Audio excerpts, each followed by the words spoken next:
Hey guys, we're here at Don Camillo Cafe to see the famous Jimmy Crute, or who is going to be famous very soon, coming up to be on the next Contender series for Dana White. So we're going to jump in, have a chat to him and grab his story.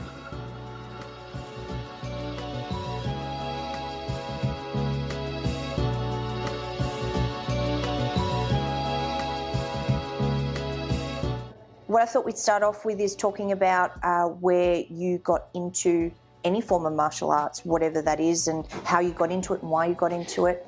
Oh, well, I get asked that question quite a lot, actually, and it's actually pretty hard to answer because I've always done it. I honestly don't know where I decided I was going to do it, but you know, as a kid, I did karate, and I just seemed to enjoy it and more than the other kids, and it was just something I always really had a passion for. Yeah.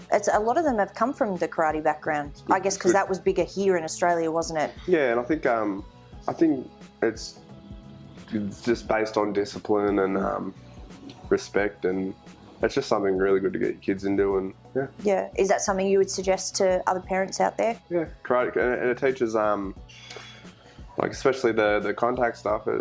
You have to be tough. You have to be able to take hits and keep coming. So not only is it good mentally, but it's good physically too. Yeah. So you grew up in country Victoria? Yeah, I grew up in. I moved to Bendigo when I was about 6. Before that, we were in Geelong. Okay. But yeah, I don't have much memory as a kid. But yeah. When did you move down to Melbourne? Because that was part of. I was 18 or 19. Okay. I think I was 19. Yeah. Okay. Yeah, I was 19. Yeah. For school or for training? Training. It's the only reason I moved down. Yeah. Yeah.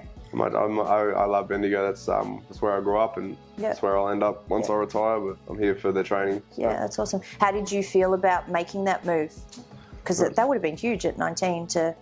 Yeah, well, pretty much one day I came home and I said, "Mum, Dad, I'm moving out." I went and lived with my brother, and pretty much the day I found out I was moving, it was the day I packed up my stuff and left. Wow. That's awesome. Oh, how did you get in touch? Were you with Sam straight away? Yeah, so I was working full-time in Bendigo and travelling down 4 times a week after work and back, which is a 4-hour round trip. Yeah. And that was what made me make the decision. I couldn't didn't have enough time to recover. 2, I didn't have enough time to get the hours of training in. Yeah. So I just thought, why not? Why not just move closer? Now I have to go back once a week. I don't have to go back 4 times a week. Yeah, because you still go back to do groundwork. Yeah. No, I'm a very loyal person, and I've been with my jiu-jitsu coach, Stewie Melbourne, for 10 years now. So. Okay, fantastic. Yeah. What's the gym out there? It's called Stewie's House of Brazilian Jiu-Jitsu. Oh, fantastic. And it's the best. Yeah. And whereabouts do you train in Melbourne?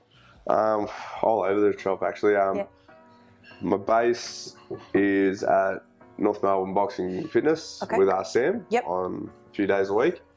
And then Journey Fitness down the road here on Victoria Street. Brazilian's Training Centre. Get down there with the boys 3 times a week, the punch on. So yeah, that's good. I'll pretty much anywhere the work is, I'll be there. No, that's good. And you're working with some really good people down there too, level. With Cal and with Dan Kelly and things like that. My my main training partner at the moment is probably Ben Sassoli, just because we're 2 of the bigger boys in the room, and we just punch on. It's the best. Yeah, he's a good egg, that one. He's always very funny. He's very funny. Yeah, he's a very funny man. Yeah. Oh, that's good. And so, what does, I guess, from a training perspective, what does your week look like? So I train twice a day. Pretty much every day I have 1 or maybe 1.5 days off a week. Okay. I used to be the sort of guy that would just go, right, I'm doing 4 sessions a day. Yeah. And that was probably the worst thing you can do. It's probably worse than not training enough. What did you learn from that? I was like, it just turned me into a zombie. Yeah. I had no social life. 2, I was just getting sick. I was getting injured. I wasn't learning anything. Overtraining. And that's really hard, because once you pass that level, it's really hard to come back from. Once you get mentally fatigued, it's really hard to pull yourself back from that. Yeah. Especially in the middle of a preparation for a fight. Yeah. Because you don't have much time. So do you change up much between normal fight day versus camp fight day type thing? I'm pretty lucky. Like, I love doing the training. So to me, if I don't train, I sort of go stir crazy. Yeah. So to me, I train all year round. I probably for about a week or two after the fight, I like to unwind. I like to sort of disappear off the face of the planet for a little bit. But good to recover. It's sort of healthy for me mentally to get back into it. Otherwise, I just feel like I'm not doing it. Yeah. So how does the Contender series, just for those out there that don't know or haven't seen it, how is the Contender series different to the Tough House? Because Tough's been around many years. Yep. I think, what are they up to now? Season 26, 27 or something? Yep. So they've been around a long time, and it's a program that's worked. What has differed with Dana's series with the Contender? So Dana White's Contender series, I'm still not 100%.